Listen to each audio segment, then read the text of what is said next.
সূর্যাস্তের মধ্য দিয়ে বিদায় নিল আরও একটি বছর। চলছে বাংলা 1423 বরণে শেষ মুহূর্তের প্রস্তুতি।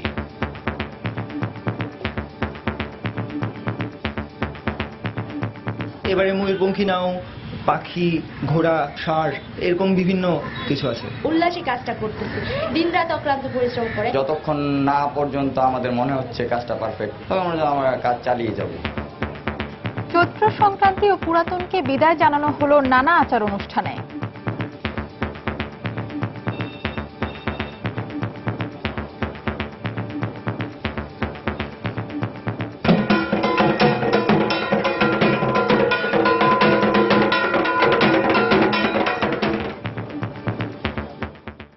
দেখছিলেন প্রধান শিরোনাম। সন্ধ্যার সময়ের সঙ্গে আছি আমি ফামিদা মৌটুসী এবং আমি সৌমিত্র শুভ্র। বৈশাখের প্রথম দিনে রাজধানীর তাপমাত্রা থাকবে প্রায় 37 ডিগ্রি সেলসিয়াস। তীব্র গরমে সুতি ও হালকা কাপড় পরার পরামর্শ ফ্যাশন ডিজাইনারদের। নতুন বছর বরণে কক্সবাজারে আসছে বিপুল সংখ্যক পর্যটক। নেওয়া হয়েছে নানা প্রস্তুতি, নিরাপত্তা দিতে সতর্ক টুরিস্ট পুলিশ। অকটেন পেট্রোল 10 থেকে 15 টাকা এবং কেরোসিন ডিজেল 5 থেকে 6 টাকা দাম কমবে জানালেন প্রতিমন্ত্রী। গণপরিবহনের ভাড়া কমানো নিয়ে অনিশ্চয়তা। তৃতীয় দফা ইউপি নির্বাচন সামনে রেখে আইন শৃঙ্খলা রক্ষা বাহিনীর সঙ্গে ইসির বৈঠক। সহিংসতা কমিয়ে আনতে দেওয়া হয়েছে নির্দেশনা, জানালেন সিইসি। এবং মিথ্যা মামলার ফাঁদ পেতে মার্কিন পুলিশের বিরুদ্ধে হয়রানির অভিযোগ মানবাধিকার সংগঠনের। বন্দী বাংলাদেশি তরুণ নাফিস ও সিফাতও এর শিকার, দাবি স্বজনদের।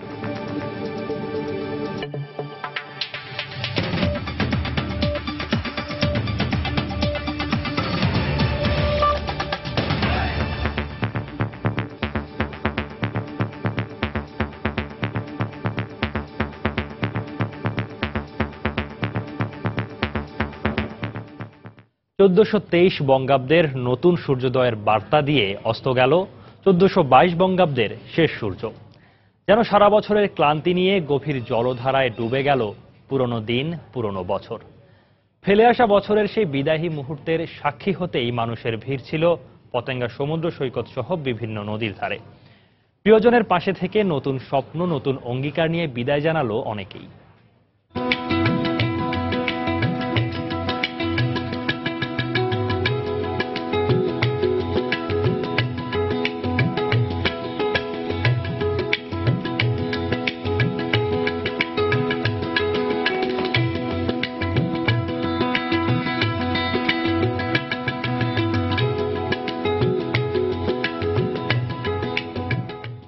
নানা আয়োজনের মধ্য দিয়ে সারা দেশে উদযাপন করা হলো বাংলা ঐতিহ্যের অন্যতম উৎসব চৈত্র সংক্রান্তি। কোথাও পূজা অর্চনা, আবার কোথাও সাংস্কৃতিক আয়োজন। সব মিলিয়ে পুরনো বছরকে মহা আড়ম্বরে বিদায় জানালো সারা দেশ। পুরনো বছরকে বিদায় জানাতে চৈত্র সংক্রান্তির জন্য বাঙালির মধ্যে ছড়িয়ে পড়ে উৎসবের আমেজ।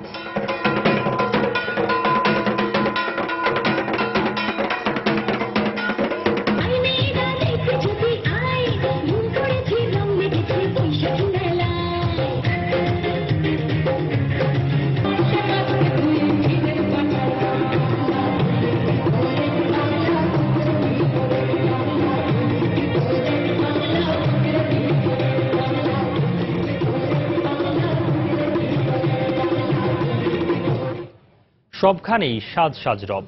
অসাম্প্রদায়িক এই প্রাণের উৎসবে গা ভাসাতে বাঙালিদের ব্যস্ততার যেন শেষ নেই। মাস জুড়ে নানা প্রস্তুতির শেষ মুহূর্তে এসেও ফুরসত মিলছে না এখনো। নাচে গানে বৈশাখকে আমন্ত্রণ জানানোর পাশাপাশি অশুভ শক্তিকে দূর করতে প্রতিবারের মতো এবারও থাকছে চারুকলার ঐতিহ্যবাহী মঙ্গল শোভাযাত্রা। এহসান জুয়েলের রিপোর্ট। আর একটি মাত্র সূর্যোদয়ের অপেক্ষা, এরপরই নতুন দিন, নতুন স্বপ্নের শুরু। নববর্ষ আবাহন আর নতুন দিনকে সুরের মূর্ছনায় স্বাগত জানাতে প্রস্তুত রমনার বটমূল। ছায়ানটের প্রভাতী অনুষ্ঠানমালার মঞ্চ নির্মাণ সহ সব প্রস্তুতি সম্পন্ন।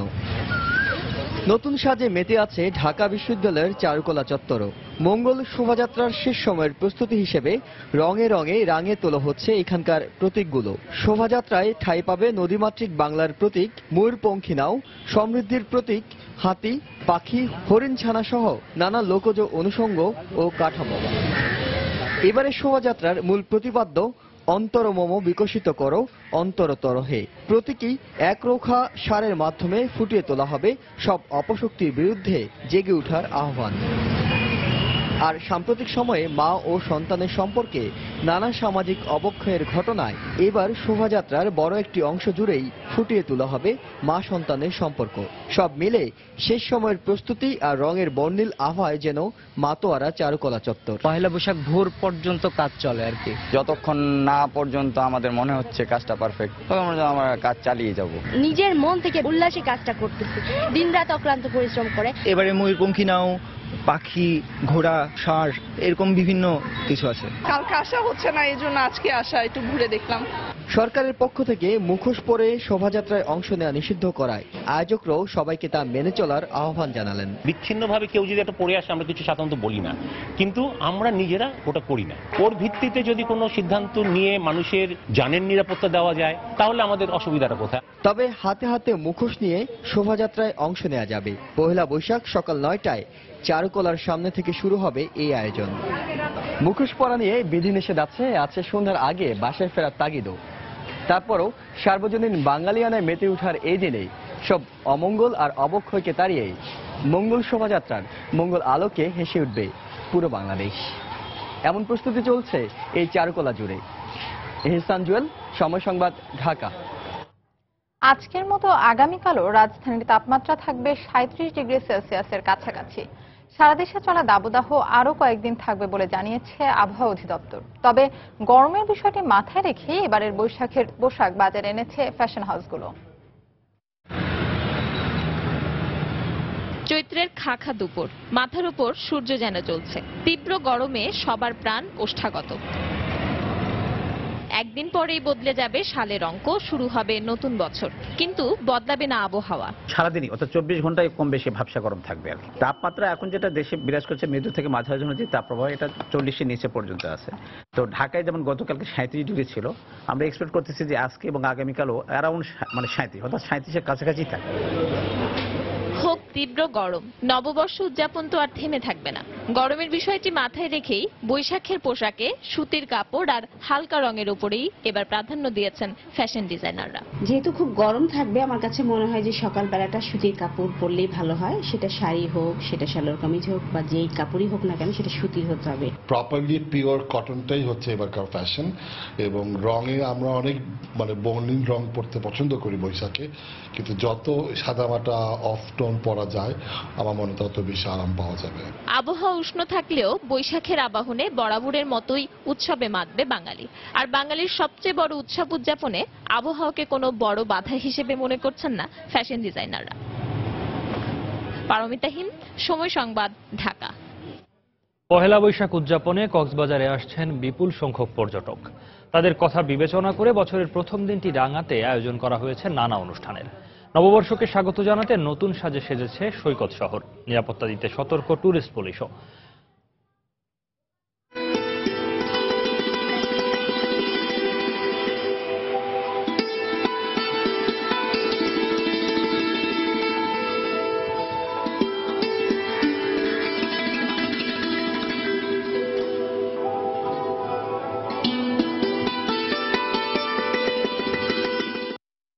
কুষ্টিয়া থেকে লালন একাডেমির বাউল সঙ্গীত আনছি, যেটা 3 দিন ব্যাপী তারা এখানে সুন্দর একটা পরিবেশনা করবেন। এবার আমরা আমাদের যারা গেস্ট আছে তাদেরকে চমক দিতে চাই। পর্যটকদের কথা বিবেচনা করে আমরা পহেলা বৈশাখের জন্য বিনোদনের কনসার্ট আয়োজন করছি। পহেলা বৈশাখ উপলক্ষে আমাদের যে টার্গেট হচ্ছে আমরা সিভিল পোশাকে পুলিশ সদস্যদের বেশি বাড়াবো, যেন তিক্ত অভিজ্ঞতার শিকার না হয়।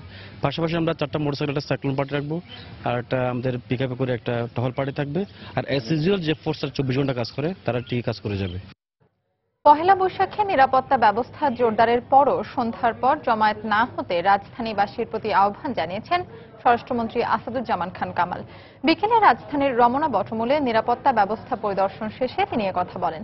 এছাড়া রমনা ও ঢাকা বিশ্ববিদ্যালয় এলাকায় ঢোকা ও বের হতে ভিন্ন ভিন্ন ব্যবস্থা নেওয়া হয়েছে।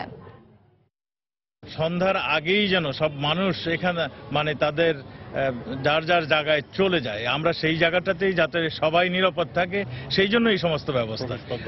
আমরা কিছু রাস্তা মানে গাড়ি চলাচল বন্ধ থাকবে এবং এক্সিট এবং এন্ট্রি সব আলাদা আলাদা থাকবে। আমরা গাড়িগুলো মানে এক জায়গায় পার্কিং করার জন্য আলাদা ব্যবস্থা করা হয়েছে, শুধু মানুষ হেঁটে চলার জন্য এই পুরো এলাকাটা হেঁটে চলবে। সন্ধ্যার সময় আরো থাকছে 15 দিনের ব্যবধানে সুন্দরবনের চাঁদপাই রেঞ্জে আবারও আগুন। কয়েক একর এলাকা গাছপালার ক্ষতিগ্রস্ত, নিয়ন্ত্রণে ফায়ার সার্ভিসের পাশাপাশি কাজ করছেন স্থানীয়রা।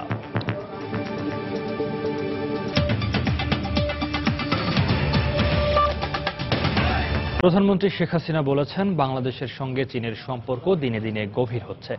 দেশটির সহকারী পররাষ্ট্রমন্ত্রী কং জুয়ানও প্রধানমন্ত্রীর সঙ্গে দেখা করতে আসলে কথা বলেন তিনি।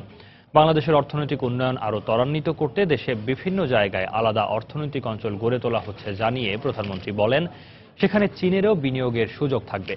ভারত, মিয়ানমার, বাংলাদেশ ও চীনকে নিয়ে যে আঞ্চলিক অর্থনৈতিক জোট করা হয়েছে তাতে এ অঞ্চলের বিনিয়োগ ও বাণিজ্য সমৃদ্ধ হবে বলে আশা করেন প্রধানমন্ত্রী। এর আগে জাপানের কোচি বিশ্ববিদ্যালয়ের সভাপতি ডক্টর হরিকো মিনামি দেখা করেন প্রধানমন্ত্রীর সঙ্গে। শেখ হাসিনা বলেন, নার্সিং পেশার উন্নয়নে গুরুত্ব দিচ্ছে সরকার, এর জন্য প্রণোদনার ব্যবস্থাও করা হয়েছে। নওগাঁয় ট্রাক ও ইজি বাইকের সংঘর্ষে 5 জন নিহত হয়েছেন। এ ঘটনায় আহত হয়েছেন আরো অন্তত 3 জন। পুলিশ জানায়, বিকেলে নওহাটার হাফানিয়া এলাকায় নওগাঁগামী বালু বোঝাই ট্রাক বিপরীত দিক থেকে আসা একটি ইজি বাইককে চাপা দেয়। এতে ঘটনাস্থলেই মারা যান 4 জন। আহত 4 জনকে উদ্ধার করে হাসপাতালে নেওয়া হলে চিকিৎসাধীন অবস্থায় ইজি বাইক চালক হাসান নিহত হন। এ ঘটনায় নিহত বাকিদের পরিচয় পাওয়া যায়নি।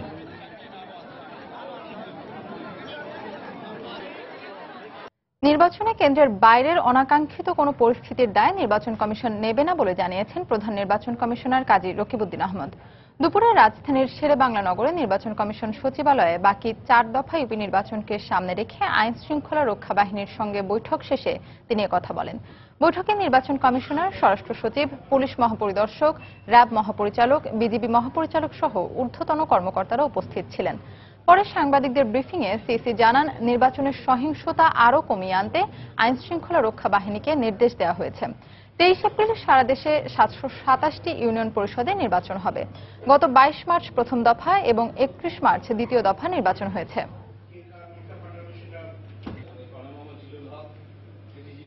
মানুষ মারা যাচ্ছে, এটা 2 ধরনের জিনিস। একটা হচ্ছে সহিংসতা হয়, গ্রামের মধ্যে দলীয় মারামারি হয়। আইন শৃঙ্খলা বাহিনীর গুলিবর্ষণে যে জায়গায় জানমালের ক্ষতি হয় সেটা আলাদা জিনিস। সেগুলিতে আপনারা জানেন যে ইনকোয়ারির ব্যবস্থা আছে, প্রত্যেকটা ঘটনায় তদন্ত করা হয়। অতীতের 2টি ফেজের যে নির্বাচন সম্পন্ন হয়েছে তার ভিত্তিতে আমরা আরও কি অধিকতর কার্যকরী পদক্ষেপ নেওয়া যায় যাতে করে আরও সুষ্ঠু এবং শান্তিপূর্ণ নির্বাচন গ্রহণ করা সম্ভব হয়, এ বিষয়ে আমরা আলাপ আলোচনা করেছি।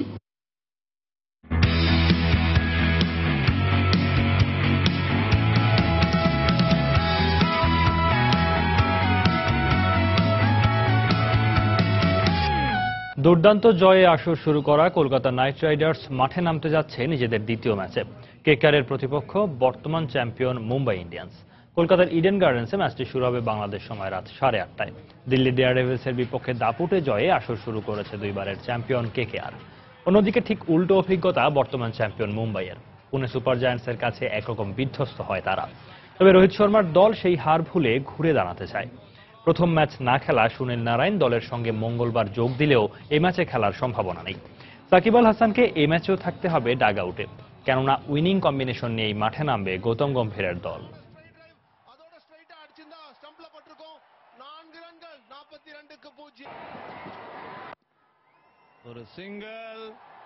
আগামী 7 থেকে 10 দিনের মধ্যে ডিজেল, পেট্রোল ও অকটেনের দাম কমানো হবে বলে আবারও জানিয়েছেন বিদ্যুৎ, জ্বালানি ও খনিজ সম্পদ প্রতিমন্ত্রী। সচিবালয়ে বিকেলে সাংবাদিকদের তিনি একথা বলেন। যারা তেলের দাম বাড়িয়েছেন বা তেল বিক্রি বন্ধ করে দিয়েছেন তাদের বিরুদ্ধে আইনগত ব্যবস্থা নেওয়া হবে বলেও জানান প্রতিমন্ত্রী। আগামী পয়লা বৈশাখের থেকে 1 সপ্তাহ থেকে 10 দিন পরে আমাদের তেলের দামটাই আমরা কনফার্ম করব, পরিপত্র জারি করব। কয়েকটা ধাপে আমরা কমাচ্ছি। প্রথম ধাপে অকটেন এমএস 10 থেকে 15 টাকার মতো কমবে এবং ডিজেলে 4 থেকে 5 টাকা কমবে। যারা এই তেল বিক্রি বন্ধ করবেন, এবং অনেক জায়গায় আমি শুনেছি তেলের দাম তারা নিজেরাই বাড়িয়ে দিয়েছেন, অনেক অসাধু ব্যবসায়ীরা। এই বিষয়গুলো আমাদের নজরে আসছে। আমরা ইতিমধ্যেই তার ব্যবস্থা নিচ্ছি।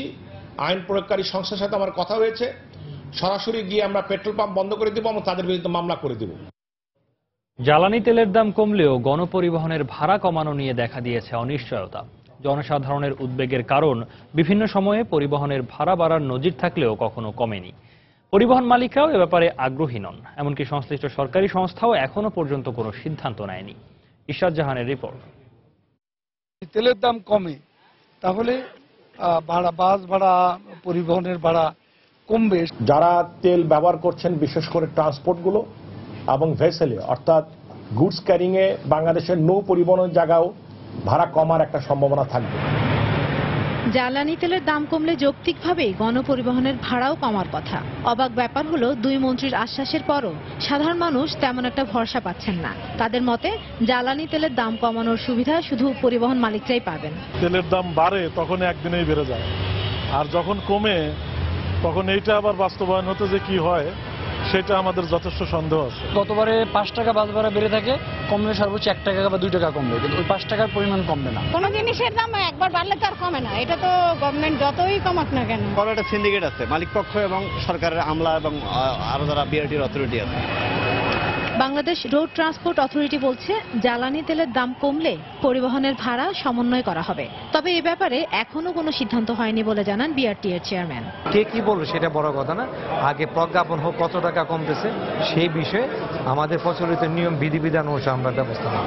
আর বাংলাদেশ সড়ক পরিবহন সমিতির মহাসচিব বলছেন, জ্বালানি তেলের মূল্যের সাথে ভাড়া সমন্বয় করতে গেলে পরিবহন মালিকদের লোকসান গুনতে হবে। জ্বালানি তেলের দাম কমানোর পর আমরা এই বিষয়ে চিন্তা ভাবনা করব।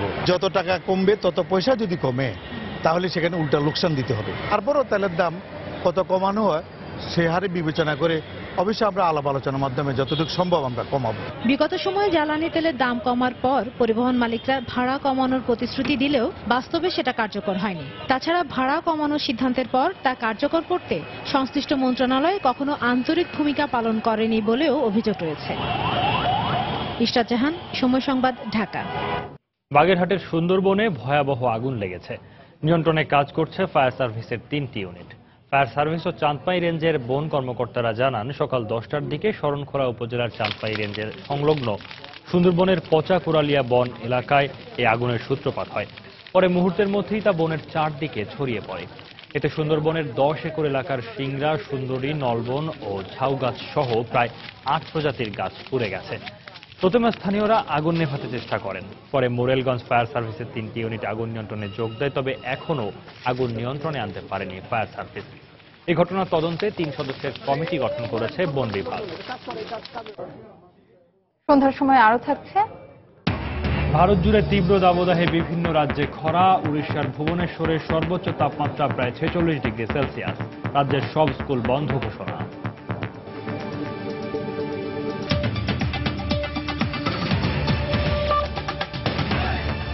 আরএফএল ওয়াটার পাম্প, পানি দেবে টেনশন নয়। মার্কিন গোয়েন্দা বাহিনীর প্ররোচনায় নিরীহ মানুষকে সন্ত্রাসী কর্মকাণ্ডে জড়িত করে বিচারের মুখোমুখি করা হচ্ছে বলে অভিযোগ করেছে প্রবাসী বাংলাদেশি সহ বিভিন্ন মানবাধিকার সংগঠন। মঙ্গলবার নিউ ইয়র্কে এক বিক্ষোভ কর্মসূচিতে এ ধরনের কর্মকাণ্ডের প্রতিবাদ ও নিন্দা জানান বক্তারা। সিফাত সিদ্দিকী নামের এক বাংলাদেশি যুক্তরাষ্ট্রের সন্ত্রাসী হামলার ষড়যন্ত্র ও সহযোগিতার অভিযোগে 10 বছর ধরে কারাবাস করছেন বলে জানা গেছে। 2006 সালে ঢাকা থেকে তাকে গ্রেফতার করে যুক্তরাষ্ট্রে নিয়ে যাওয়া হয় বলে দাবি করেছেন সিফাত সিদ্দিকীর বোন শারমিন সিদ্দিকী। নিউ ইয়র্ক থেকে শিহাবুদ্দিন কিস্টুর পাঠানো তথ্য ছবি নিয়ে ডেস্ক রিপোর্ট। কারারক্ষী ও পুলিশের জবাবদিহিতার দাবিতে নিউ ইয়র্কের পুলিশ সদর দপ্তরের সামনে বিক্ষোভে অংশ নেন বাংলাদেশি সহ বিভিন্ন মানবাধিকার সংগঠনের কর্মীরা। যুক্তরাষ্ট্রের কারাগারে বন্দী ফিলিস্তিনি নাগরিক আহমেদ ফারহানির আত্মহত্যার চেষ্টার ঘটনায় বিচারে বিভাগীয় তদন্ত দাবি করেন তারা। সন্ত্রাসী হামলার ষড়যন্ত্র ও সহযোগিতার অভিযোগে প্যালেস্টাইনি অধিকার কর্মী ফারহানিকে গ্রেফতার করা হয়েছিল। 2009 সালে ফিলিস্তিনি অধিকার সংগঠনে তুর্কি নাগরিকের ছদ্মপরিচয়ে কাজ শুরু করে পুলিশের এক লোক। সবার আস্থা অর্জন করার পর ছোটবেলা থেকে কিছুটা মানসিকভাবে অসুস্থ আমার মক্কেল আহমেদ ফারহানিকে সন্ত্রাসী কর্মকাণ্ডে যুক্ত হতে উৎসাহী করে সে। এখন কারাগারে বন্দী ফারহানির শারীরিক অবস্থা উদ্বেগজনক। কেবল আত্মহত্যার চেষ্টার বিষয়ই নয়, সংশ্লিষ্ট কারা কর্তৃপক্ষ এবং পুলিশের কর্মকাণ্ডের বিষয়েও পূর্ণ তদন্ত চাইব আমরা। সংশ্লিষ্ট আইন প্রয়োগকারী সংস্থাগুলো অন্যায়ভাবে মিথ্যা প্রলোভনের ফাঁদ পেতে নিরীহ মানুষদের হয়রানি করছে বলে অভিযোগ মানবাধিকার সংগঠন ড্রামের। আমরা ডিমান্ড করতেছি এটার ইনভেস্টিগেশন, ডিপার্টমেন্ট অফ কারেকশনের ভিতরে কি হয়, কেন অফিসাররা যারা কয়েদি আছে তাদেরকে অ্যাবিউজ করে। আমরা ডিমান্ড করতেছি জাস্টিস ডিপার্টমেন্টের কাছে জাস্টিস যে আহমেদ ফারহানি কোনো টেরোরিস্ট ছিল না, এটা মিথ্যা কেস বানানো হয়েছে। আর আমরা হোল্ড করতে চাই এনওয়াইপিডিকে অ্যাকাউন্টেবিলিটি নিয়ে আসার জন্য, তারা এরকম মানুষের বিরুদ্ধে মিথ্যা কেস বানাইতে পারে না। 2012 সালের অক্টোবরে মার্কিন গোয়েন্দাদের পাতা ফাঁদে পা দিয়ে নিউ ইয়র্কের ফেডারেল রিজার্ভ ব্যাংকে বোমা হামলার চেষ্টার ঘটনায় 30 বছরের কারাদণ্ড হয় বাংলাদেশি যুবক কাজী রেজওয়ানুল আহসান নাফিজের। এরও 6 বছর আগে প্রায় একই ধরনের অভিযোগে বিচারের পর কারাগারে পাঠানো হয় আরেক বাংলাদেশি যুবক সিফাত সিদ্দিকীকে। মঙ্গলবারের ওই মানববন্ধনে যোগ দিয়ে ভাইয়ের দীর্ঘ 10 বছর কারা অন্তরালে থাকার বিষয়ে প্রথমবারের মতো মুখ খোলেন সিফাত সিদ্দিকীর বোন। এনট্র্যাপ করে বা ফেক চার্জ নিয়ে এসে তাদেরকে প্রিজনে দেওয়া হচ্ছে, অ্যারেস্ট করা হচ্ছে। সো আমার ভাই একজন অ্যাকচুয়ালি শিফা সাদেকি বাংলাদেশ থেকে তাকে কিডন্যাপ করা হয়েছিল 2006-এ। সে আমার ভাই, সেও প্রিজনে আছে with material support to terrorism. Say translate করছিল এবং ছবি টবি তুলেছিল কিছু জায়গার, সেগুলো কখনো কোথাও সে পাবলিশ করে নাই, জাস্ট ফ্রেন্ডরা শেয়ার করে যোগ করছিল। তো সেই কারণে তাকে ধরা হয়েছে বা আনফেয়ারলি আনজাস্টলি তাকে অ্যারেস্ট করা হয়েছে। অজানা আশঙ্কায় এতদিন ভাইয়ের কারাবাসের বিষয়ে মুখ না খুললেও এ ধরনের অনাকাঙ্ক্ষিত ঘটনা এড়াতে নিজ নিজ কমিউনিটি ছাড়াও সামাজিক ও মানবাধিকার সংগঠনের সঙ্গে যোগাযোগ বাড়ানোর কথা বলেন শারমিন সিদ্দিকী। সময় সংবাদ, নিউ ইয়র্ক, যুক্তরাষ্ট্র। বকেয়া মজুরি পরিশোধ সহ শ্রমিকদের সব দাবি দেওয়া পর্যায়ক্রমে পূরণের আশ্বাসে ধর্মঘট প্রত্যাহারের ঘোষণা দিয়েছেন যশোর খুলনা অঞ্চলের সরকারি পাটকল শ্রমিক নেতারা। দুপুরে সচিবালয়ে বাংলাদেশ রাষ্ট্রায়ত্ত পাটকল সিবিএ নন সিবিএ ঐক্য পরিষদের নেতাকর্মীদের সঙ্গে বস্ত্র ও পাট মন্ত্রীর বৈঠক শেষে এ ঘোষণা দেওয়া হয়। এ সময় জানানো হয় আগামী রোববারের মধ্যে শ্রমিকদের 4 সপ্তাহের বকেয়া মজুরি পরিশোধ করবে সরকার। এরপর পর্যায়ক্রমে তাদের সব দাবি পূরণ করা হবে বলেও বৈঠকে সিদ্ধান্ত নেওয়া হয়। বৈঠক শেষে বস্ত্র ও পাট প্রতিমন্ত্রী সাংবাদিকদের জানান পাট শিল্পের উন্নয়নে সরকার সব ধরনের সহায়তা দেবে। পরে শ্রমিক নেতারা আন্দোলন প্রত্যাহারের ঘোষণা দিয়ে দ্রুত কাজে ফিরে যাওয়ার ঘোষণা দেয়।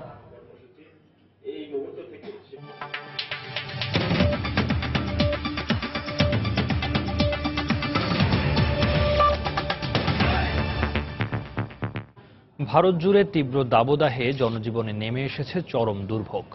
বর্ষাকালের আগে বিভিন্ন রাজ্যে টানা কয়েক মাসের অনাবৃষ্টিতে সেসব স্থানে দেখা দিয়েছে প্রচণ্ড খরা। এর মধ্যে উড়িষ্যার ভুবনেশ্বরে সর্বোচ্চ তাপমাত্রা প্রায় 46 ডিগ্রি সেলসিয়াস রেকর্ড করা হয়। গত কয়েকদিনে এই রাজ্যে মৃত্যু হয়েছে 19 জনের। আগামী 20 এপ্রিল পর্যন্ত রাজ্যের সব স্কুল বন্ধ ঘোষণা করা হয়েছে। এছাড়া মহারাষ্ট্রে পানির অভাব দেখা দেয় কেন্দ্রীয় সরকারের উদ্যোগে ট্রেনে করে পানি পৌঁছে দেওয়া হচ্ছে। চলতি বছর ভারতে তীব্র দাবদাহের কারণে হিটস্ট্রোকে প্রায় 150 মানুষের মৃত্যুর খবর পাওয়া গেছে। এর মধ্যে সবচেয়ে বেশি মারা গেছেন তেলেঙ্গানা ও অন্ধ্রপ্রদেশে। গেল বছর বর্ষাকালে প্রয়োজনীয় বৃষ্টি না হওয়া ও প্রশান্ত মহাসাগরীয় অঞ্চলে এল নিনোর প্রভাব দক্ষিণ এশিয়ায় তীব্র দাবদাহ ও প্রচণ্ড খরার জন্য দায়ী বলে জানায় ভারতীয় গণমাধ্যম।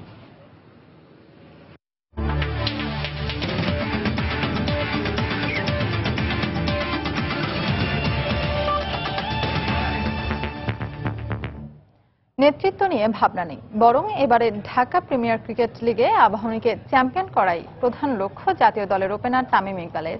সময় সংবাদকে তামিম জানান, এবারের মৌসুমে বেশ ভারসাম্যপূর্ণ দল গড়েছে আবাহনী, তাই প্রত্যাশা চ্যাম্পিয়ন হওয়ার। হুমায়ুন কবির রোজের রিপোর্ট। গেল বছর প্রিমিয়ার লিগে মাঝারি মানের দল গড়লেও এবারে দল গড়ে বাজিমাত করেছে আবাহনী। প্রিমিয়ার লিগের ড্রাফটে 12টি দলের মধ্যে ফেভারিট হিসেবে দল গড়েছে আকাশী নীলরা। আইকন ক্যাটাগরি থেকে বিশ্বের ওয়ানডে ক্রিকেটের অন্যতম সেরা ওপেনার তামিম ইকবাল দলটির প্রাণভোমরা। আবাহনী ডেরায় তামিমের ফেরাটা 6 বছর পর, আর পুরনো তাঁবুতে ফিরেই দলটির নেতৃত্বে নয়, তামিমের দূরবীন চোখ শিরোপায়। এসব নিয়ে আমি কোনো কিছু ভাবি না যে আমি ক্যাপ্টেন্সি হব না, ক্যাপ্টেন করবো না, এটা নিয়ে আমি ডিসকাস করবো। বলে দিলাম যে না, চ্যাম্পিয়ন হবার যদি আসলে না হইতে পারে তাহলে খুব একটু ভালো শোনায় না। আইপিএল এর মঞ্চে থাকলেও শেষের দিকে আবাহনী সার্ভিস পাবে আরেক বিশ্বসেরা সাকিব আল হাসানের। এছাড়াও পেস আক্রমণে তাসকিন আহমেদ, তাপস বৈশ্য, আবুল হাসান রাজু, স্পিনে সাকলাইন সজীব, জুবায়ের লিখন, আর যুব ক্রিকেট থেকে উঠে উঠে আসা লিটন দাস, মোসাদ্দেক সৈকত ও নাজমুল হোসেন শান্তর মতো ব্যাটসম্যানরা। কিন্তু তারপরেও স্পিন বোলিং বিভাগ নিয়ে কিছুটা চিন্তিত দলটির সম্ভাব্য অধিনায়ক তামিম ইকবাল। আমাদের খুব ভালো ব্যাটিং লাইন আপ আছে, top 5 is very strong, plus bowling line আপও খুব আবুল হোসেন রাজু, তাসকিন, শাকলেন সজীব। আমার কাছে মনে হয় আরেকটা লেফট আর্ম স্পিনার যদি হয়, আই এম শিওর যে ফরেনের একটা অপশন আছে, আমরা এটা নিয়ে টিম ম্যানেজমেন্ট নিশ্চয়ই ভাবছে। আসর শুরুর আগে ফেভারিটের তকমা আবাহনীর গায়ে, কিন্তু দল দুর্দান্ত হবার কারণেই সতীর্থদের স্বপ্ন পূরণে সতর্ক থাকার পরামর্শ দিলেন বাংলাদেশের 3 ফরম্যাটে সর্বোচ্চ রানের মালিক। অনেক কিছু অ্যাচিভ করা সম্ভব। হুমায়ুন কবির রোজ, সময় সংবাদ, ঢাকা। সন্ধ্যার সময় এ পর্যায়ে শীর্ষ সংবাদ জানিয়ে দিচ্ছি আরেকবার। সূর্যাস্তের মধ্য দিয়ে বিদায় নিল আরও একটি বছর। চলছে নববর্ষ বরণের শেষ সময়ের প্রস্তুতি। চৈত্র সংক্রান্তি ও পুরাতনকে বিদায় জানাতে নানা আয়োজন।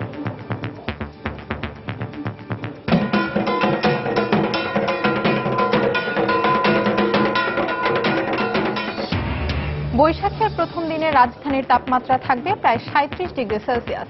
তীব্র গরমে সুতি ও হালকা কাপড় পরার পরামর্শ ফ্যাশন ডিজাইনারদের। নওগাঁয় ট্রাকের ধাক্কায় ইজি বাইকের চালক সহ 5 যাত্রী নিহত। আহত অন্তত 3 জন, পরিচয় মিলেছে একজনের। অকটেন পেট্রোল 10 থেকে 15 টাকা এবং কেরোসিন ডিজেল 5 থেকে 6 টাকা দাম কমবে, জানালেন প্রতিমন্ত্রী। গণপরিবহনের ভাড়া কমানো নিয়ে অনিশ্চয়তা। তৃতীয় দফা ইউপি নির্বাচন সামনে রেখে আইনশৃঙ্খলা রক্ষা বাহিনীর সঙ্গে ইসির বৈঠক। সহিংসতা কমিয়ে আনতে দেয়া হয়েছে নির্দেশনা, জানালেন সিইসি। এবং মিথ্যা মামলার ফাঁদ পেতে মার্কিন পুলিশের বিরুদ্ধে হয়রানির অভিযোগ মানবাধিকার সংগঠনের। বন্দী বাংলাদেশি তরুণ নাফিস ও সিফাতও এর শিকার, দাবি স্বজনদের। এই ছিল সন্ধ্যার সময়। যে কোনো খবর পেতে ভিজিট করুন সময়নিউজ.tv। সঙ্গে থাকুন সময়ের।